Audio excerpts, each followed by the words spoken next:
Uh, so, so I actually gave this talk last year, and well, as you probably know, a lot has changed in the region. I mean, since I think I'm giving this talk after October 7th, so that was obviously the most one that got the most attention. But in case you have been following the news, after is that the regime of Bashar al-Assad has fallen. So one authoritarian regime fall from the Middle East. We still don't know yet what the future is going to be like for Syria. But I was watching an interview. Is that I mean, Syria was already at the lowest. Like there is nothing that could be worse than an Assad regime in Syria. So whatever Syria is going towards is not going to be worse what they already have for the past 50 years since the Assad regime took control of the country. And if you just put actually hashtag Syria on Twitter or X, formerly Twitter, you will see that many of the people who are really reconnecting with it's a very emotional. It's like you see people who have led their countries for 20 years and 25 years because they have written an article criticizing al-Assad in Syria, and now they had to live in exile their entire lives, and now they're meeting their moms and their parents. The other videos you might see is actually the prisons and the fact that all of these underground prisons, or sometimes really massive prisons that existed in Damascus or actually other parts of Syria, and you see that people are being liberated. So I think that that's, I would say, will have a lot of effects in the region. I think that the other thing that happened was really, I mean, I don't want to be too optimistic, but the absolute weakening of Hezbollah inside Lebanon. I mean, Hezbollah used to be really much the political party. I mean, the name is called the Party of God, but which is kind of ironic, but is that they used to be in a way so powerful that they picked who the prime minister and the president is of Lebanon. And for the past 2 years, actually for the past 11 years, since the strengthening of Hezbollah, Lebanon has lost a lot of investments. It has a lot. It's really kind of I mean, I lived in Lebanon for a year, so actually that's how I learned my English. Was actually American universities and classes that used to operate in Lebanon to teach people English. And it is one of, I would say, like, even though I've now been to 70 countries, maybe across the world, Lebanon is still one of the most beautiful countries I've ever been to. It's like an amazingly beautiful place where you can drive from the beautiful mountains and do some skiing, and then you can drive to the beach within an hour. It's a very nice place, and been destroyed for the economy. When I used to live in Lebanon, $1 used to be 1,500 liras.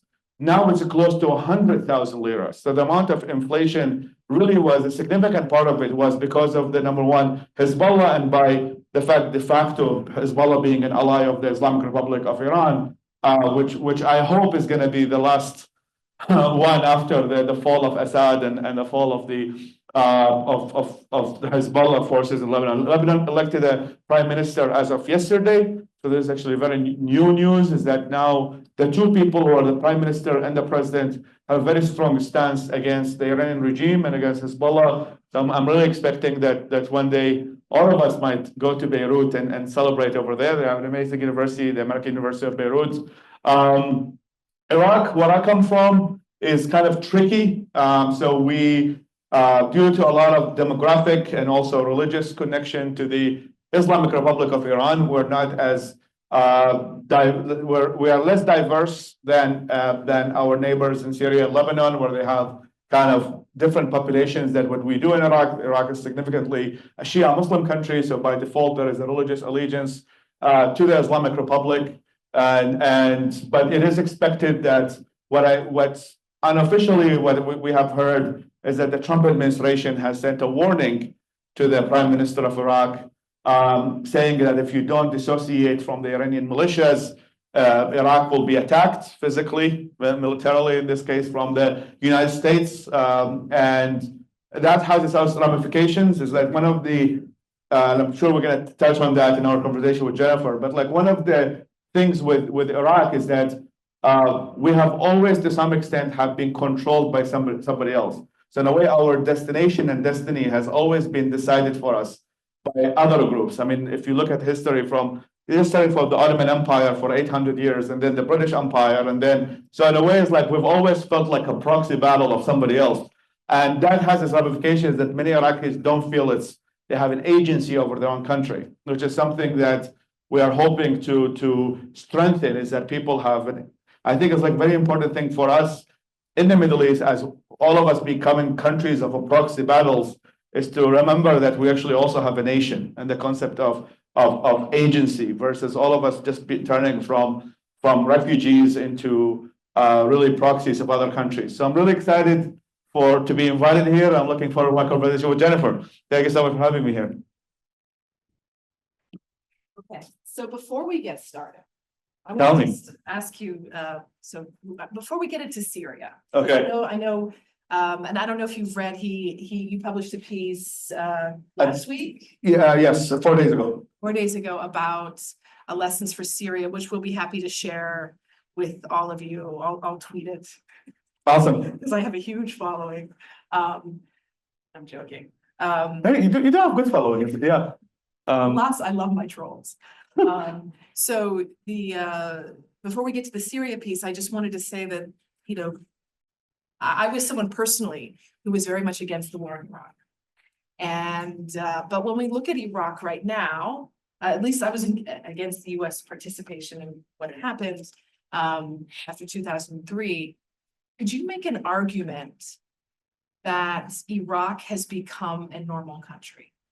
That as a consequence, yes, it is not a Jeffersonian democracy by any stretch of the imagination, but when you see people protesting, when you see people, there's a lot of activism inside of Iraq, which suggests a higher level of freedom. And then when you do see protests, you see protesters looking at some of the most exciting things like corruption. And to me, that is a very healthy sign that the protests focus on those governance issues and reform issues quite often, rather than some of the more sectarian issues. Of course, they may map on some of those sectarian issues, but could you argue that there's some elements of that inside of Iraq, that it has ended up maybe not as bad as we may have thought? I mean, I'm probably going to wear different hats, because there's the American hat, which is like America has spent roughly $3 trillion in Iraq, which is a significant amount of money, only to land in Baghdad right now when you see a massive statue of Qasem Soleimani, which is the head of the IRGC. So in a way, it's like Iraq, to some extent, is like we invested that much amount of money in Iraq, all Iraq to be kind of, to some extent, a proxy state of Iran. We're not saying that Iran is occupying Iraq, but like at least a proxy state of Iran. I mean, the Iraq hat, and then comes in about which Iraq are you talking about, right? If you look at the Kurdish side of Iraq, where my organization, IDSB Empower, has an office, and in fact, I met with the Prime Minister's office in Iraq, in Kurdistan region, and they're like, yes, we want more investments, we want more free markets. Actually, in fact, they're implementing free market policies and things like that. So if you, and the Kurdistan region, to a large extent, was a creation of the United States. I mean, the George Bush Sr. has created a no-fly zone in 1991 that prevented Saddam Hussein from using chemical attacks against the Kurds. So that side of the country has definitely benefited from the U.S. involvement from the early 90s. And that's what it actually tells you, like, how agency and leadership matters in these tough situations. The Kurds, with the leadership of Barzani family, have taken a direction that is more pro-freedom, more pro-free markets, more pro-investments. And now you go to Erbil, which is the capital of Kurdistan region, and you see massive developments in infrastructure. But then you go to the southern part of Iraq. You go to the areas that border Iran or not necessarily border Iran, and you see the massive pictures of Ayatollah Khomeini, and you see that they don't have clean roads, they don't have any infrastructure, and dissidents get killed and kidnapped and killed. So like, I think as of last year, they have killed like 2 women rights activists in the, so in a way, it's like The Sunni areas, and actually don't like to talk in that language, but unfortunately the civil war has forced us to think of these terms. But like the areas where ISIS used to have a caliphate, which is where Mosul is now having massive construction. Like after the defeat of ISIS, to some extent, many of the people within these areas are realizing that that pathway of that ISIS has taken, and now there's Anbar province where a lot of, if you ask many US soldiers about Anbar province, the first thing they remember is the IEDs and how many US soldiers were killed in that province. And now Anbar province is having massive construction. They're building libraries and hospitals, and so they also taken a path like would take a long time. Like that's like the war started 2003. Anbar started going into civilization in 2017 or 2018. So it took them a long time to figure out that but it's definitely heading in the right direction. The only thing that I think is left of Iraq that is the part that is very significant control of Iran over it. So I think it's like I'm a believer that the future is something that can be changed, which is the reason I started an organization, is the reason I'm doing what I'm doing. So I think is that we do, like, I think that Iraq definitely has a future. I'm very optimistic about Lebanon. I mean, the latest updates in the past couple of weeks show that Lebanon is going to head in the very right direction, away from the so-called axis of resistance that Iran has created. So I think is that if Iraq learned from its neighbors and tries to follow some of these pathways, we might be all celebrating in Baghdad next year. Okay, so if we're all celebrating in Baghdad, from Baghdad, we're going to have our eyes on what's happening in Syria. And in this piece that you wrote last week, you made a very, I would say, controversial argument, saying that we're going to have an impulse to promote democracy inside of Syria, rush to elections. I mean, I saw this inside of Afghanistan. We saw this in Iraq. You know, blue ink on your fingers makes everyone on the outside feel great, but doesn't necessarily produce long-lasting outcomes. And you know, that's a critique of elections. Elections and governance are not the same things, and what happens after elections are really up in the air. But you make this argument that Syria should not rush towards elections. And to me, that was actually surprising to hear from someone who promotes freedom, promotes ideas against authoritarianism. Could you tell us a little bit more about why you made that case and where you see Syria going? So there's multiple things that Iraq has in common with Syria, which is what we are both ruled by the Ba'ath Party. And it's the Ba'ath Party split between Saddam Hussein, which became the Sunni faction, and the Assad regime, which became the Alawite faction. So actually we have a lot of in common. One of the lessons from Baghdad, maybe that will be the title of my book, but is that when America came in 2003, I think in my opinion, they made two mistakes. The first one is something called a de-Baathification, which is kind of a copycat of denazification, which is a copycat from Germany. What that meant in real sense is de-Sunnification in the case of Iraq, because many of the Sunnis in Iraq used to be part of the Ba'ath Party for administrative. So many of the educated ones were Sunni. Many of the bureaucrats who actually used to hold the country together were the people of the former regime. And then the first thing America did was removing all that administrative state.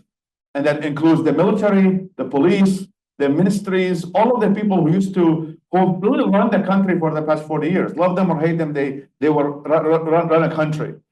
So that was the first mistake, which I think needs to be avoided at all costs in Syria, because Syria, in a way, the opposite of us, is that Iraq is majority Shia, minority Sunni, and Syria is majority Sunni, minority Alawite/Shia. So they're, in a way, the opposite of us. So in their case, the Alawites are the one who used to have all that administrative stuff. So that's the first mistake. I would say, a lesson from Baghdad is de-Baathification is a very bad idea, because you need the same technical skills that used to run a state and not dismantle the entire state.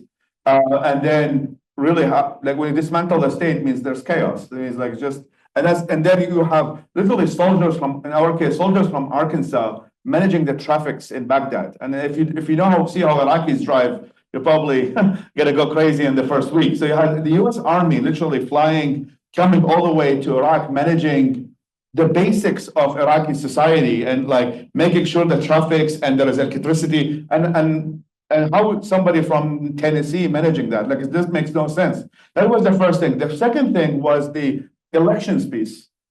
When you create elections in such a rushed way, the main people who are gonna, that's where you immediately allow for foreign influence. In our case, the foreign influence was from Iran.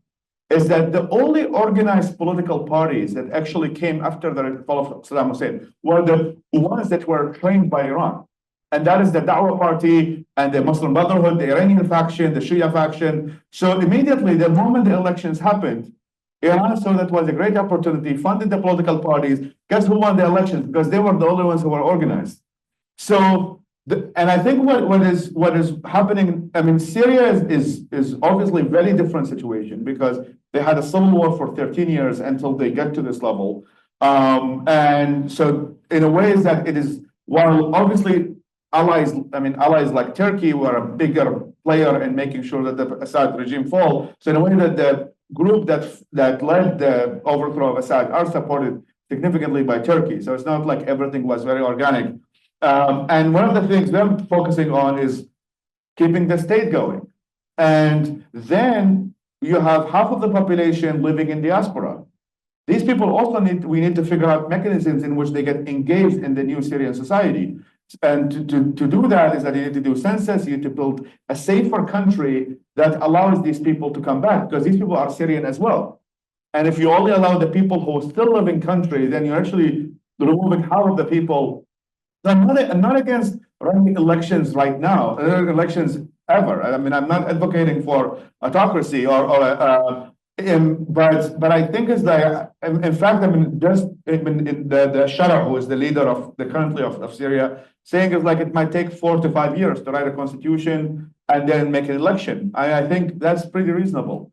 In fact, even if it's 10 years, it's reasonable. And I think, not to cut you off, I mean, I think that democracy if you look at kind of Middle East as in a way like taking a very interesting route, is that a lot of countries in the Middle East, mostly in Gulf states, you can have a lot of prosperity without democracy.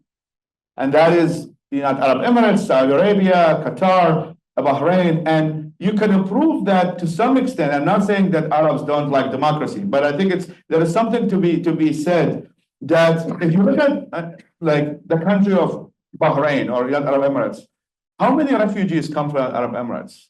Even though UAE citizens or Qatari citizens or Bahrain citizens can come to Europe visa-free. Like any Qatari can jump on a plane and go to Europe, but they don't go to Europe to refugee status. Why? Because they live in a prosperous society. So I think it's like in the region, we actually have examples, because I think the Western model has always been, well, you need to have economic freedom and political freedom, and these things are inseparable. And while the Middle East and Singapore, to some extent, even though it's a very different culture and civilization, have saying like, actually, you don't need to have that mix. You can have prosperity without democracy. You can have, I mean, in Saudi Arabia, you don't have freedom of speech, but women are safe at 2 a.m, and that's the social contract that everybody has agreed on. And we can see that everybody has agreed on because these countries don't produce refugees.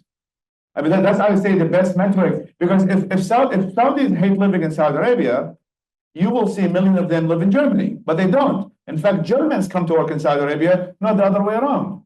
So I think it's like, I mean, even if Syria doesn't end up being a democracy, that's not necessarily I'm going to just put it, oh, that's negative and it's not going to be. It might become a country of development, not a country of refugees.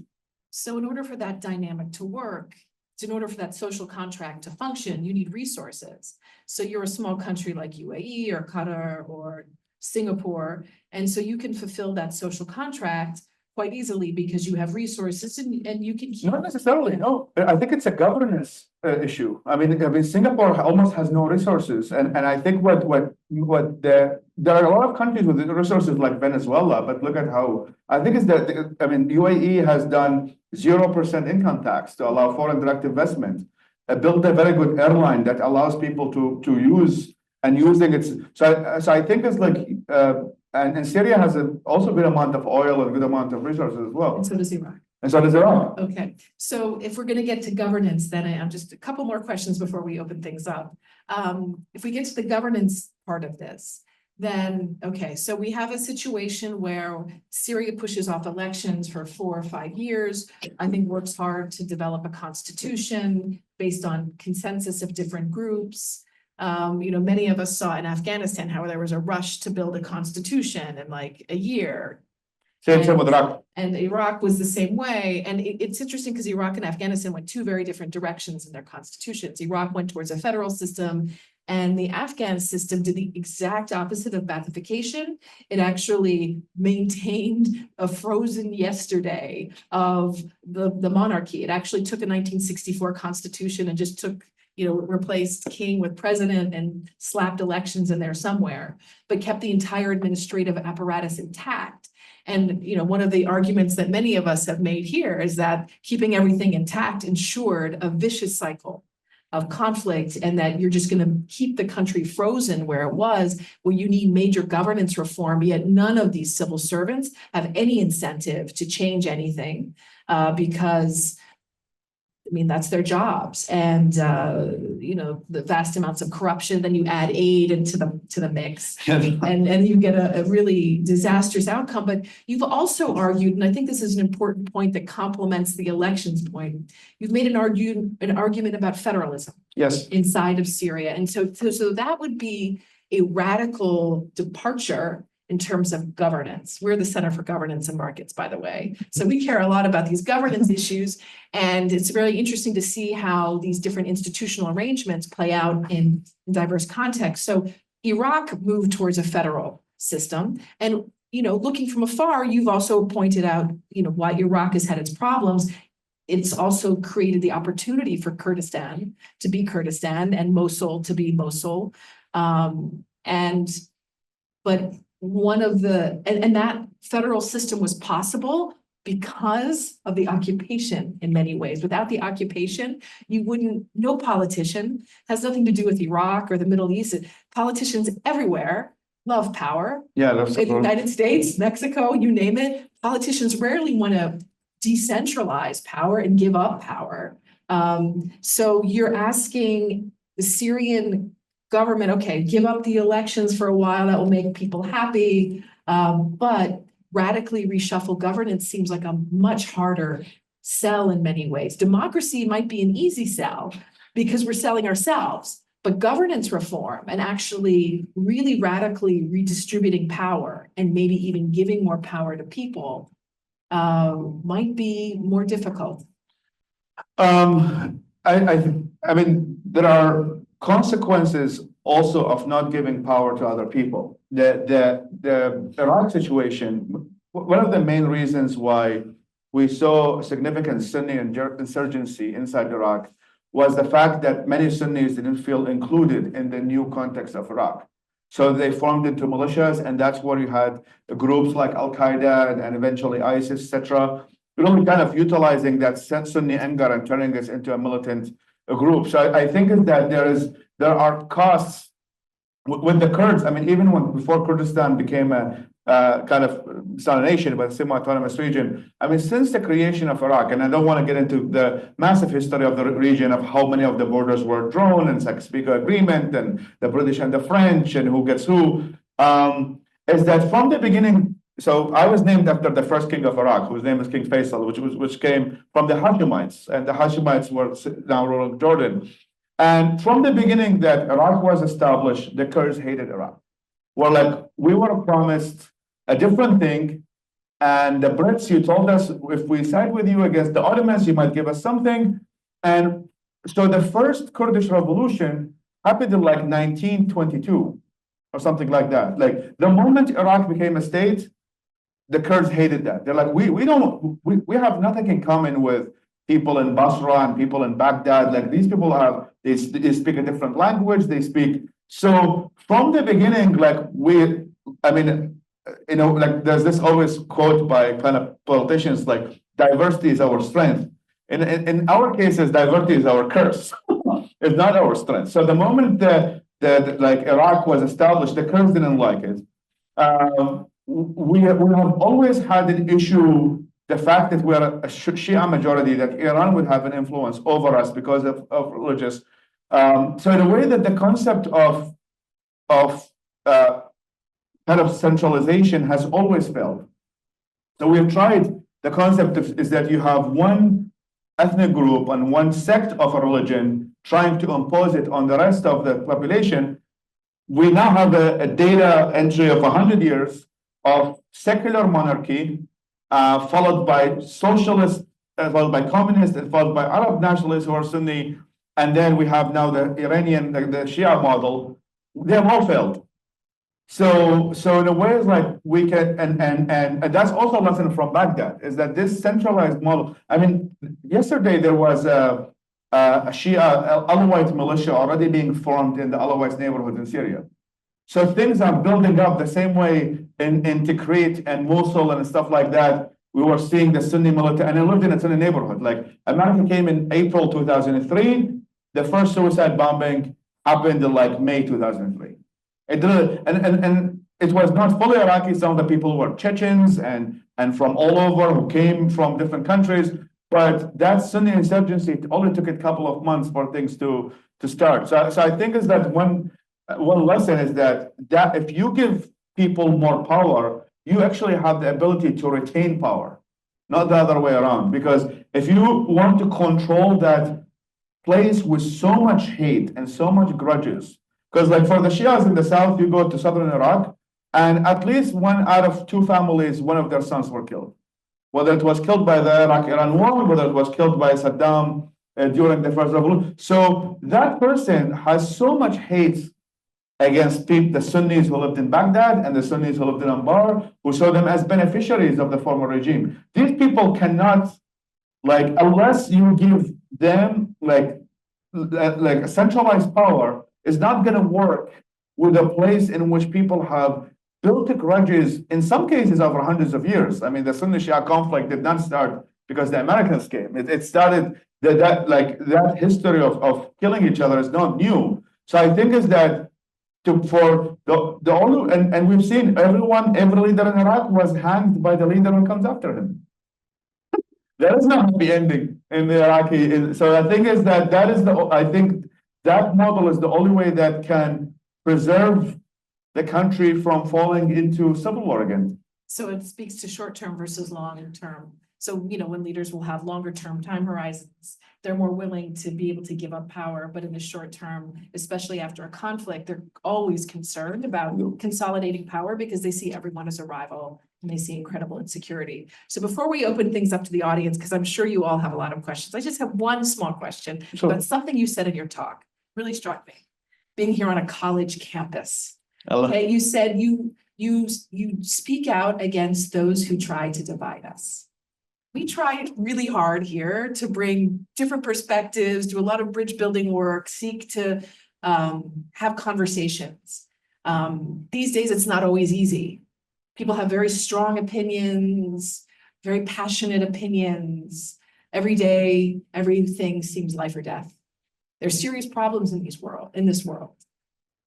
What lessons do you have for us as we ourselves are grappling with this challenge of not falling apart? We see incredible polarization in our own society here. We see polarization on our campuses. We see it increasing challenges of people speaking to each other, dehumanization on political issues. How can you help us? What lessons have you learned? If you've made this your life's mission, what lessons can you bestow upon us? That's a very, very good question. And I mean, I grew up in a civil war. So I think I've seen the end result of what polarization looks like. Again, an extreme result. But I think that people have to be careful what you wish for. This is my first advice to Americans. What do you mean? Is that if you want to go into your little bubbles of identity politics, of division, we have seen how that worked in different countries, and you worked in Afghanistan, and I'm from Iraq. We have seen how bad it goes when people go in their little bubbles, in whether it's in old religions or the new religions of whether secular religions of the left or the old religions. Is that when people go into their little bubbles, most of the time, only bad things happen. There has never been any successful model in which polarization and hate actually has produced something positive. So I think that I think But it feels so good to be right. it feels so good to be extreme. I think that extremism, I mean, I grew up, like, I know people who joined extremist groups growing up, people who joined Al-Qaeda, and people who joined Al-Mahdi Army, which is the Shia version and it feels so great to see the world in a black and white. It's actually, like, I think, like, I know it's a college campus, but it's like having a microdose of MDMA all the time. Like, you are in a very relaxed mode in which you know absolutely what's true and what's false. We're not asking questions. Yeah. So I think is that extremism is always like, and I say this, like, it provides in a chaotic, and the more the world gets chaotic, I think extremism will flourish, because I see this in a way like mushrooms, is that they grow in an environment when the more the world looks chaotic, is that extremism and righteousness provides you with very easy solutions to the problems you face. Is that, okay, there's these people who are different than us. Well, they're evil and we're the good guys. It's very simple. It's very, it would be like you demonize the other one. We are actually the victims of the other one, and let's organize together against these bad guys. And I think is that unfortunately, because it's easy to communicate, it's easy to understand. It has a much higher chance of We success. have every toolkit here available to us to not fall into that trap. No, I mean, I think is that we always have to be, including those of us who actually think that we're very prone to this. We have to be very careful about. We think we're so open-minded. Yes, I mean, and unless I mean, for example, I'm going to give an anecdotal example, but I think like when I moved to America, and I know that sounds like a radical statement, but I really haven't faced any racism. Like, I know that there is an industry of talking about racism and stuff like that, but I've never been so targeted for my identity. I mean, I moved to the United States 11 years ago, but then I went to Denmark, and I just got my US passport. I was very happy that I got my passport was empty. And I was sitting next to a white American, and he was identity crisis driven, and he was going to Denmark. And then he went through the customs, and nobody asked him why he was going to Denmark. I came to the customs, and I was the only one who was asked, "What are you doing in Denmark?" And that was like a moment where actually I felt that my identity was, because I was obviously targeted for being Arab. I mean, it's as simple as that. And when this kind of situations happen quite frequently, then you're going to have all the extremism industry trying to recruit you and feed you into. So even somebody who I think, I mean, I grew up, I mean, I would say my parents raised me with massive open-mindedness. Of our neighbors were Christians and Yazidis. I think my grandfather had a Jewish partner in the pharmacy. Like, we've always grew up in big cities and with a lot of different people. But I can definitely see that even with somebody open-minded like me and felt his identity under attack, or like being targeted for the identity, immediately the basic instinct of I am being under attack. Like, I don't really get reminded of being Arab all the time. Like, I live in the US, but I was reminded I was Arab at that time. And I was like, okay, now I can see that my identity is being targeted. So I think is that, I mean, obviously it's simple. I mean, eventually again, I was the only one who had the dogs, had to check all their bags, and I was there like to have some beers and have fun. It's like there was nothing like any extremist attack there. But it's just because of my look, I was targeted. So I think is that even open-minded, I consider myself one. I grew up in a very open-minded family. Even I felt myself that I was like, oh, actually now I'm an Arab. I have to like think of my identity and things like that. Where I've never thought about my identity much, to be honest. So I think that like all of us are vulnerable to when we feel we're being targeted, we get easily pigeonholed and try to think of ourselves more as a smaller group other than the larger collective, or actually we should the word collective, but the larger human species. Okay, thank you. So now questions.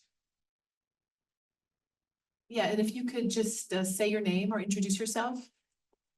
Well, I'm Christopher. Here. Hello, Christopher. So I'm curious. I work for Center for Ethnic Studies, where we examine the role of diasporas, and especially in transitional perspective, because we're part of the global. And I'm wondering, you mentioned 50% of, I think it's 50% of Syrians are in the diaspora, you said? Yeah. So I'm curious. I study the Indian diaspora predominantly, and how they Yazidi? what? Yazidi diaspora? Indian. Indian, okay. And how they engage with politics as non-resident Indians. And it's a fascinating look, but the diaspora is not nearly that big. And I'm wondering then, just what are your kind of thoughts on how the diaspora could engage, in a hypothetical democracy? Are they fully voting? Would that cause problems potentially? Would they disproportionately vote for a party? Are they open for exploitation in that regard? I make the case that non-resident Indians are very much exploited by the BJP. They kind of leverage this Hindu-American identity to foster Islamophobia in the diaspora and promote voting for this very, executive aggrandizing party in India. So I'm wondering, is there, danger to the diaspora being involved, especially when it's that big, when it's half the votes, if you give them a full voting status, like say a Brazilian in America does or an Indian in America does? So, the diaspora obviously goes through like different periods. So some of this diaspora are like left their homes 3 years ago. So they're not that distant from their kind of home in terms of time frame. Most of Syrian refugees live in the neighboring countries. So live in Jordan and Iraq and Turkey. Turkey has the significant amounts. I mentioned that in my article. I think the most successful example we're seeing right now, which brings me back to Iraq, is in the Kurdistan region. Is that many of the Kurds escaped to Europe and Germany in particular. They went to German universities. They have Western style education. Then they start bringing skill sets and investments back to Kurdistan. So now you see a lot of these nice buildings that are built in Kurdistan region are actually built by like Kurdish German or Kurdish Dutch. So I think that because the privilege that some of these diaspora have is that they also were able to go to college, not having rockets over their houses the entire period of the Civil War. So the privilege of thinking about the future is a privilege. When as somebody who lived in a war, you only think within this time frame of days and weeks, if you're lucky, not what college degree and what PhD I should get, because you're not thinking, your frame of mind is so different to the way that you're not thinking of any acquiring skills for the future and things like that. Well, the diaspora to some extent had that privilege. Some diaspora had to end up in refugee camps in middle of nowhere and have miserable life. But some ended up, Germany, I think, accepted hundreds of thousands of Syrian refugees, which I think these are ones who have, many of them went to German universities, and I think that there is a lot there. The other diaspora, which I think in a way connected it to the civil society piece, is that one of the, again, lessons of Baghdad, and I know you work for the USAID program, so I don't want to be super critical. Yeah, but I left. I don't want to be super critical of Western aid, but there is a lot to be said, is that in Iraq in particular, the US manufactured a civil society. A civil society that it's not organic. It was the State Department launches, the US wants women for funding, women education, etc., etc.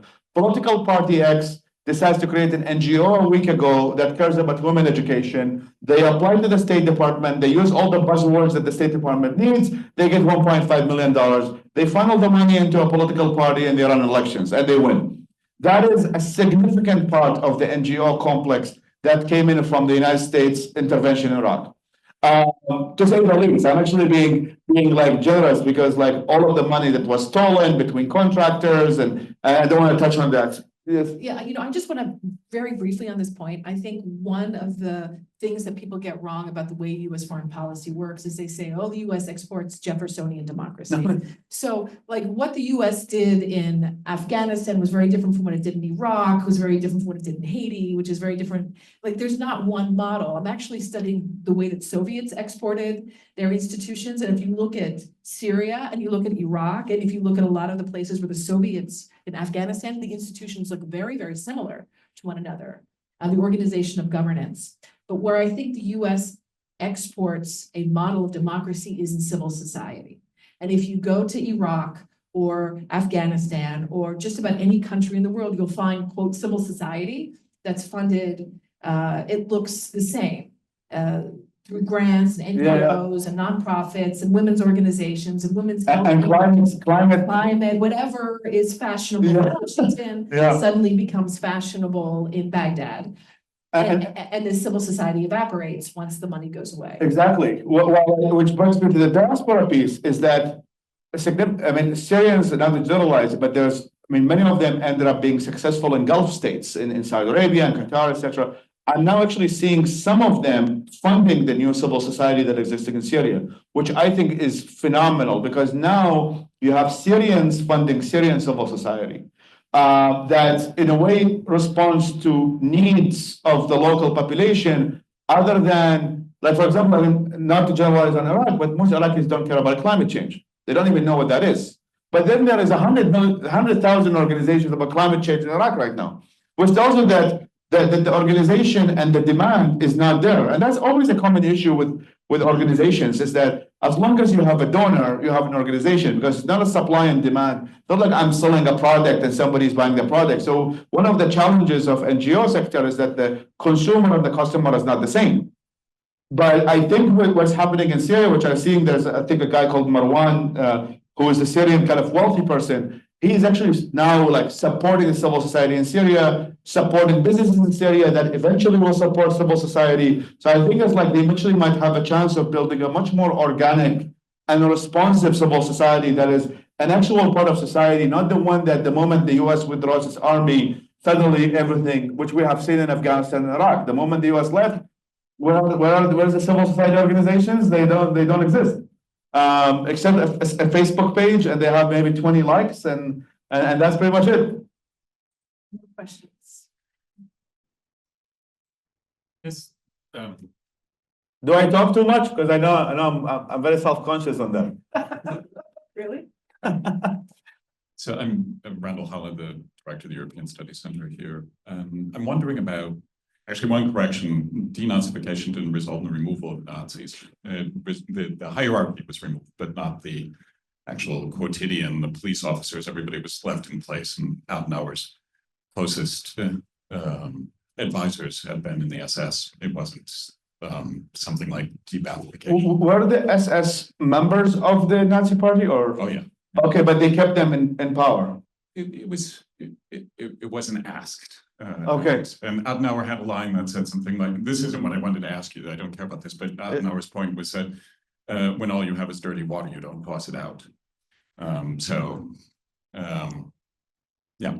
But my question really is more about what kind of governance structure, in the absence of a constitutional process, would you think would be good? And does that mean that HTS remains in place? Because at this moment, I watch the news and I see X number of ambassadors heading there and making demands, and in effect, beginning a process that feels to me like potential partition, potential demands, potential control. And what you just described of entrepreneurial interventions in the formation of civil society, also, I would think that there's a big difference between, say, entrepreneurs of the Soros kind and entrepreneurs of the, let's say, Elon Musk kind, right? The kind of establishment of civil society is determined by the people who are coming.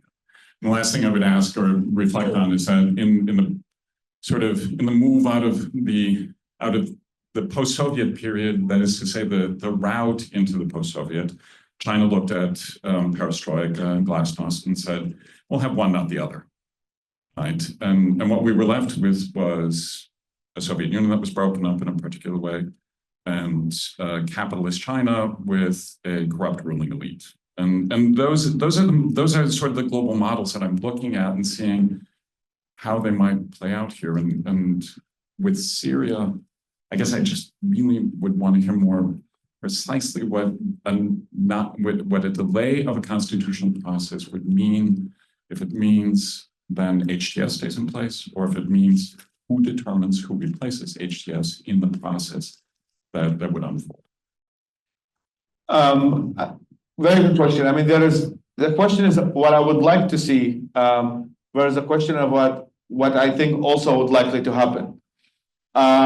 What's is possible what will happen is that HTS will most likely be, we have done so much fighting, we have lost so much men, and now you're telling us to give up our power. So which is like, all of you guys, the secular opposition, liberal opposition, and actually I've seen a couple of videos on that, so I'm calling them kind of verbatim, but they were like, oh, you guys were staying at the Four Seasons and we are the ones fighting in the streets and getting all of the, so the likelihood of like HTS giving up their power to allow the outsiders or people who didn't fight as much is unlikely. So I think that it's very unlikely to happen. I think what that leaves us with is that they will always going to be part of the future of Syria, the future of current Syria, and in one way or another. I mean, he has the person who's sometimes called Julani, sometimes called Ahmed Shara, is trying to kind of massage his message in a way that doesn't antagonize other people to think that he is trying to take power from them. So he's been very careful about not to say too much for that reason, right? But I think is that what that looks like is that if HTS is going to remain in power, and that is that they may allow some version. I mean, as I said, like democracy. If you look at, for example, a country like Jordan. Jordan is a monarchy, but they do have democracy on the local level. So they have in the city council level, on kind of governorate level, they do have democracy and they monitor the elections, but the king is still the ruler of Jordan. So it's a monarchy, but with some democracy in the lower level that also is important to day-to-day life of.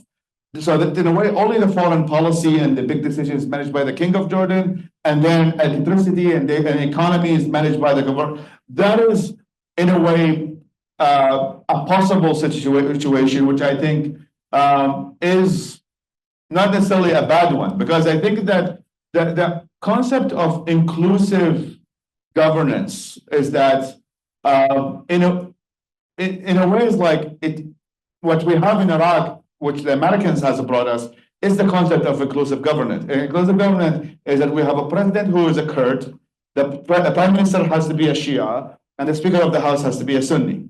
That is inclusive. That is the U.S. model that they try to bring. And we've seen how bad did that happen. Is that it's amazingly anti-meritocracy. Is that now by default the Christians have to get a seat in the parliament because they're Christians. They don't have to prove anything other than the fact that they're Christian. The same thing with Yazidis, and so I think is that that's inclusive.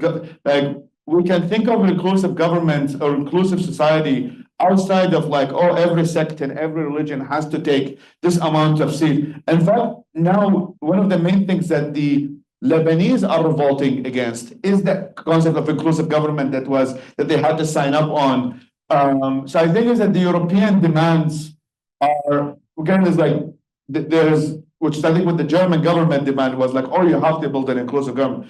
I mean, where did it work? Did it work in Lebanon? No. Did it work in Iraq? No. In Afghanistan, you're probably an expert. I don't think it's been a great example. So I think is that there are many different models than it was. And that's a good question. I think HTS is going to be part of Syria for a long time. I think significantly because they have done the hard work. I mean, I don't. Yes, they have a dark history of ISIS to Al Qaeda but I think is that unfortunately, I mean, what Assad didn't leave a lot of choices for liberal opposition. Like in you speak up your mind in Syria, you get killed. So in a way is that he filtered out most of the liberal opposition. Liberal opposition doesn't have as much conviction as many of these rulers like HTS. So they stayed in the fight, and I think it's not that I mean, obviously Syria is not my country to give, but I think I can see why they would, even if they were moderates or moderate Islamists, something like that, I can definitely see them eventually will be like, okay, we want to stay in government. Like we might not control everything in government, but we at least need to be recognized one way or another to be part of the future as the ones who have put in our lives in the line, and have lost many of our men in that fight. Yeah, and so I think that this time horizons really matters. So I can think of very few civil wars, and this has, to me, little to do with ideology. We can discuss the ideological part, whether they moderate, quote unquote, moderate or not. But HTS is just one overthrown, a terrible dictator, and at an incredible cost, and is still fighting. They're still internal. They haven't consolidated power, and so the idea that they would give up power at this point and be more inclusive or decentralized or engage in any kind of the governance reform that we've discussed, to me seems highly improbable, right? They might be forced to do so. I mean, for example, like Saudi Arabia, because again, it's like nothing exists in vacuum, right? So you have Turkey has a significant amount of Alawites, like religion-wise. So Turkey, in a way, even though Erdogan tends to follow more the Sunni branch, but they do have a lot of Alawites. So the rights of Alawites are important to the Turkey, which is the major sponsor of, and then Germany and European countries, the same way they did with Lebanon, which is like, if you don't kill the Christians, we're going to give you money. And then the Saudis will be, if you don't kill these guys, we're going to give you more investment. So in a way, it's like HTS is not operating in, they don't actually, most countries in the region don't have will and agency. I mean, I'm now critical of Iran in a Pittsburgh talk, but if I am in a prime minister of Iraq next week, I have to be very cautious about everything I say about Iran, because I might be assassinated in 48 hours. So I think it's like HTS, even though they don't really have, they can not have absolute control, because you have all of these major players, including Iraq, that is majority Shia, that if HTS goes too far against the Shias, we can send them 100,000 militants to destroy their country. So I think HTS is operating, and they're rational to realize that they cannot go too far, because they have seen when places like Lebanon, when Hezbollah went too far, look what happened to them. Everybody now is living on the experience of others. And when they have seen that ISIS went too far, look what happened to them. So I think many of us, especially, I mean, terrorism or many of these groups are an evolving organism. They have seen what works and they have seen what doesn't. And HTS, in a way, they have seen the failure of Nusra Front and ISIS, and they're like, okay, we have to play the game to be able to survive, and that would require them to be more inclusive by just de facto. Because if you're not inclusive, you're going to be destroyed. That is the cost. That is the cost in not necessarily inclusive in the U.S. sense of putting people in parliament, but just making sure that other minorities are not suffering to the way that other countries are not going to use the minorities to invade your country or destroy it. We have time for one more question. Or else you'll have to hear from me.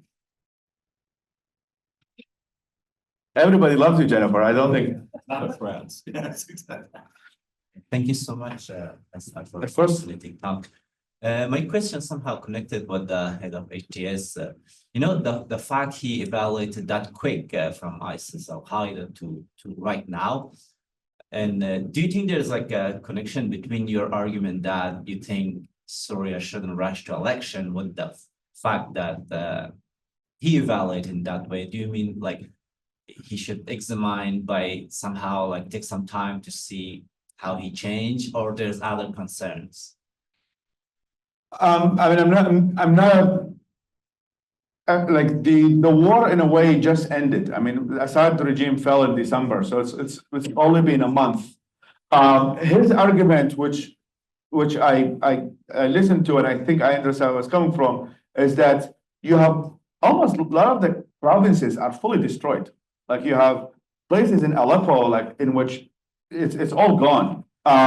So before we even talk about like governance, is that let's talk about people, like who is the owner of that house, who's like many of the Syrians lost their IDs. There's like many of the Syrians had to leave their houses after barrel bombs from Russia or Syria into their house. So I think it's like before even think about, like before you even build a project like a state, you have to know who are you dealing with, who are your people, who is who. There are many people in Syria who are also foreign right now, because you have all of these foreign fighters that came into Syria for a lot of different reasons, who are from different parts of Central Asia and By the way, huge news in Central Asia that like deputy defense ministers are from Tajikistan. yeah. So I mean, like that's HTS. right? So you have all of these kind of, or some of them came from Europe, who flew from London and joined the jihadi groups in South Syria. So like just trying to figure out which country are you ruling is a project on its own. And the other, I think some of it, I mean, to your point, is that will he run in the next, if there is going to be elections, will he run in it? Of course. Like, will HTS, like, for them to buy some time and build up their project, and then people see how that project is, and then they have a chance of winning. I mean, at the end of the day, Syria is a majority Sunni country.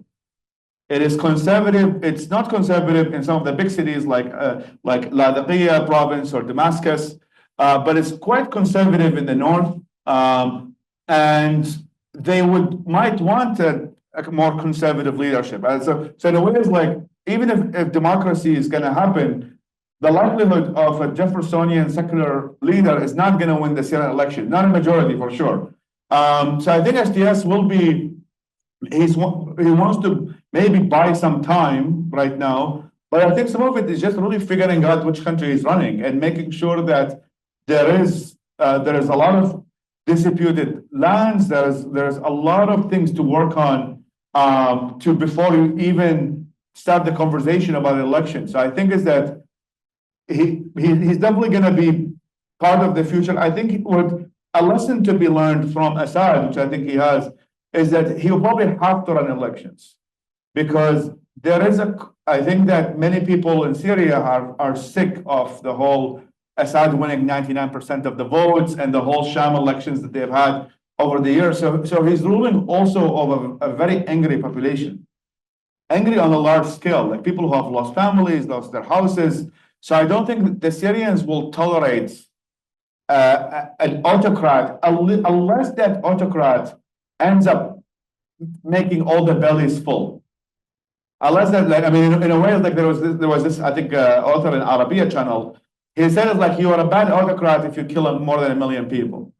So like if you're autocrat who all of your people are kind of like what we have in the GCC, most people have a good life, good economy, good prosperity. That people are willing to tolerate. That's why you don't have a lot of revolutions inside, except in Bahrain, which is a majority Shia place. The rest of the GCC doesn't have a lot of dissidents or protesters. So unless the HDS will have kind of what was sometimes called Lamborghini autocracy, which is like that most people have a very decent life and prosperity-wise, I don't think the Syrians are willing to tolerate that. So I think or he will get the legitimacy, because even if you rule badly, but you are democratically elected, you are less likely to be overthrown because you're democratically elected. So I think is that he will probably do the elections anyway. If he does, he probably are thinking between these two models, to be honest, not to get it in his head. But one approach is like, let's build Syria, let's think about economic development, let's rebuild the tourism industry, let's bring all of that. That's one option. And then people will forget about elections. We'll be like, I don't know if the water is running, the electricity is running, my family has a job, I'm going to a good university, UAE and Saudi are building my infrastructure. Why do I need democracy? That's one point, one school, which is likely. The other one is like, okay, my life is not good and I want change. And therefore I'm gonna protest, I'm gonna try to not use violent means to create change, which is in this case, democracy. So this is the likely situations, I think, in Syria. I will actually give it right now at 50-50. I think HDS want to try the heavy-handed economic development, get people busy and have jobs and like think about their day-to-day. And then people, if they want democracy, they will try it on a small level. I think that's I'll give that 55% over like trying to build like national elections and things like that. And that, weirdly enough, might not generate a lot of protest. It's like people will be like, because many people hated Assad not only because he was an autocrat, but also he was bad in governance. which brings me is like, he wasn't, I mean, also hated because of sectarian reason, because he's an Alawite. So he's bad in governance, he's from minority, and he's an autocrat. So he had the worst of all three. A lot of Lamborghinis. For himself. So that made him like, in a way, the worst autocrat. Because not all, I mean, not all autocrats are equal. And you can see all of that really at display in the region. You have, as I said, the monarchy model in Kingdom of Jordan, in which they have democracy in the lower, but higher up is monarchy. You have absolute monarchies, like in the case of Saudi Arabia and Bahrain, and so then you have kind of like hybrid freedom of speech. Like, for example, in Qatar, you can talk about any other country but not Qatar. So you can, like, I can establish a media company in Qatar right now that talks about Iraqi politics, and I have absolutely freedom of speech to say anything I want, but I cannot talk about Qatar. So you have like freedom of speech, but not the country you're living. So there was like a lot of different models that people are picking up from, and we'll see what works. Okay, so bonus question. Yes, Okay, you get. which means you're enjoying the conversation. Yes, I just worry we're gonna get kicked out of the room. I don't think so. No, okay. So bonus round. 5 years from now, where is Iraq, Syria, and Iran?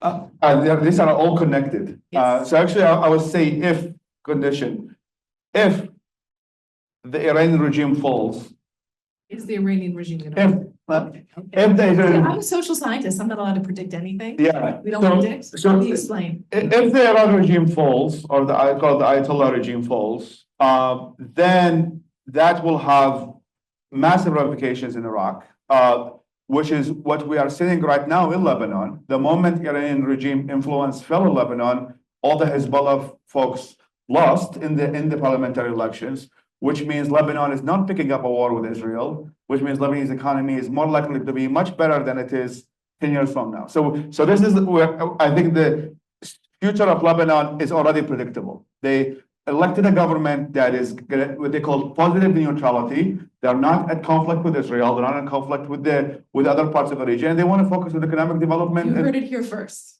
Okay. So that's Lebanon. Syria, I think will follow that. Syria might not follow the Lebanon because Lebanon has a democracy, like a faction, like they have like elections. Syria might be somewhere in the middle, which is like some democracy, some not, but also with a focus on economic development. That is not in conflict with its neighbors. It's not going to be an exporter of refugees or terrorists. So that's positive. Iraq, I think, unfortunately, our future is connected to Iran. So unless the regime, the only thing is that if the regime is superly weakened, or the regime falls apart, we Iraq can now take our agency back. And then if that's the case, then we're going to follow both the Lebanese and the Syrian trajectory, which is going to be, in my opinion, quite positive. So in 5 years, who's going to be ruling Iran? My prediction for Iran is that it is likely that they're going to have a civil war after the Ayatollah falls apart. As in the case of a lot of autocracies, the moment you remove the head of the prison, suddenly everybody wants to be free. So I think it is very likely that the Kurds in the north, which already have militant groups, there's the Kurdistan Freedom Party, etc. I can definitely see them. If you talk to an Iranian nationalist, they will tell you everybody loves being part of Iran, and Iran is the greatest empire. I don't want to be part of the Iranian empire, but if you talk to the minorities inside Iran, the Baluchis, the Kurds, the Ahwaz region Arabs, none of them want to be part of the Iranian government or the Iranian future. So I think it's very likely that they're either going to have like a civil war, or like the countries like become different countries, or they might have like a benevolent dictatorship of sort that tries to unite a country that is away from the theocratic model they have right now. Okay, well, thank you very much. It's your first visit here to Pitt, and I hope it's one of many more. Thank you so much.